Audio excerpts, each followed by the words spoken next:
इंसान हालात के सामने मजबूर हो जाता है, कभी अपनों के सामने तो कभी परायों के सामने। इंसान को मजबूर देखकर कभी कभी मालिक भी मजबूर हो जाता है,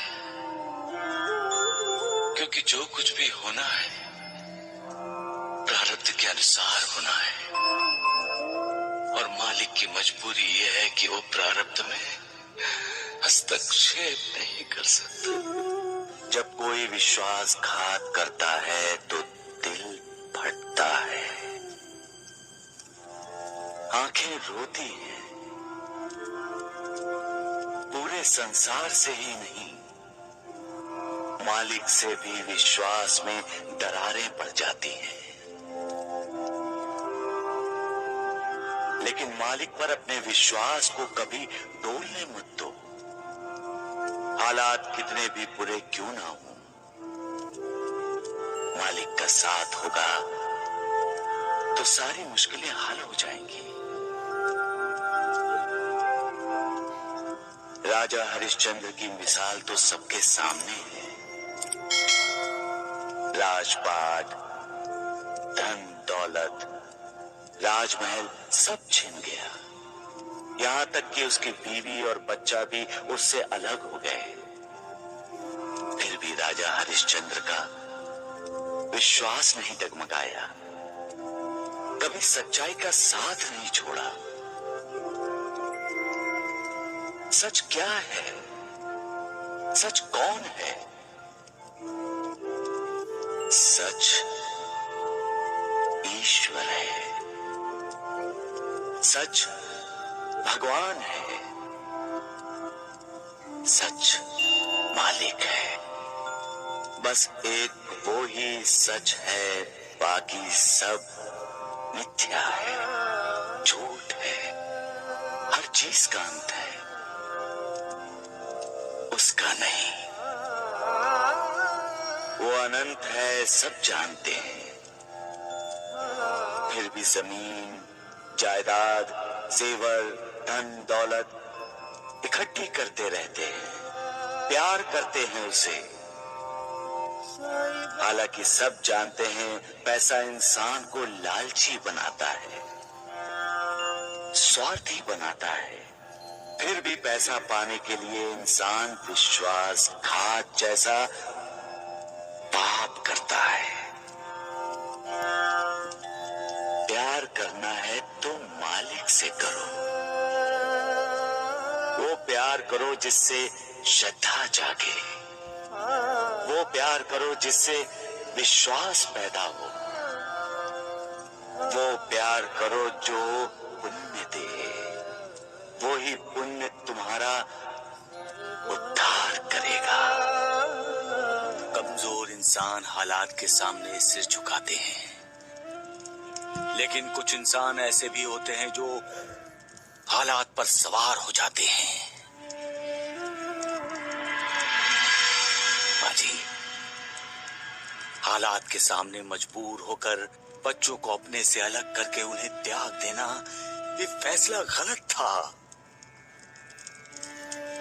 माता पिता को अपने बच्चों को हालात से लड़ने की शिक्षा देनी चाहिए, हालात के सामने मजबूर होने की नहीं।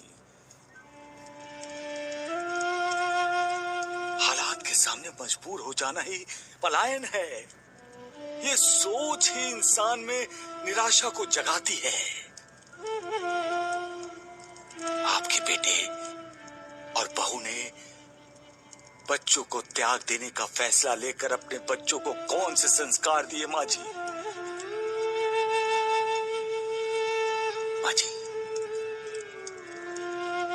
हर इंसान की जिंदगी में बुरे दिन आते हैं। जिंदगी बसंत बहार नहीं है। यहाँ रोशनी है तो साथ में अंधेरा भी, यहाँ उदय भी है और यहाँ अस्त भी। यहाँ दुख भी होते हैं और सुख भी। यहाँ कुदरती सूखा पड़ता है तो सूखी भावनाओं का भी पड़ता है अकाल। माँ जी, पक्षी अकाल पड़ना एक कुदरती व्यवस्था है। जो इन सब का सामना करता है, मालिक उसका साथ देता है। जो हालात को मात देने की कोशिश करता है, मालिक की कृपा उसी को ही मिलती है। उसको नहीं माँ जी जो हालात से भागता है।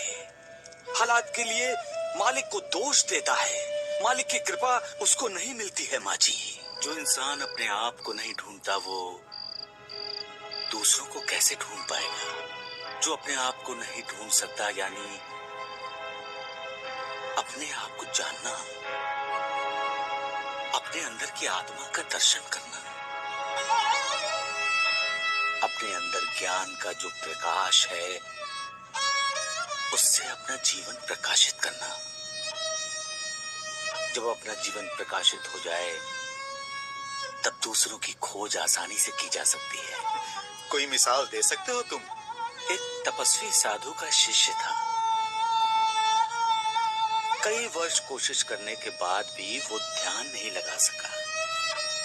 आखिर वो अपने गुरुदेव यानी उस तपस्वी साधु के पास गया।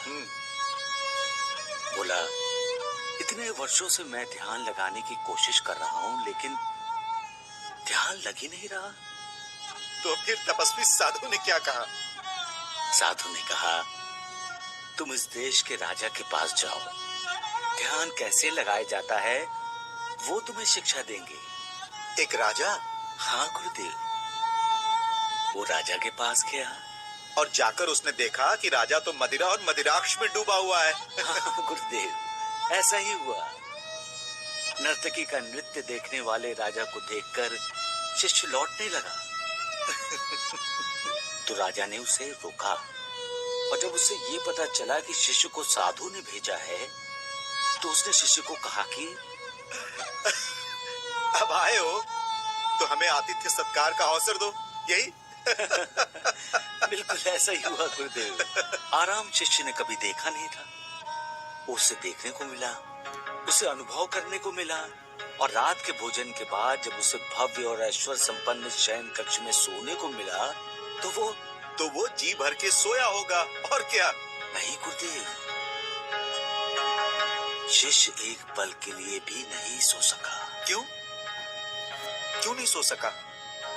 क्योंकि जिस पलंग पर वो लेटा था, उसके ऊपर एक बहुत नाजुक धागे से एक तलवार लटक रही थी।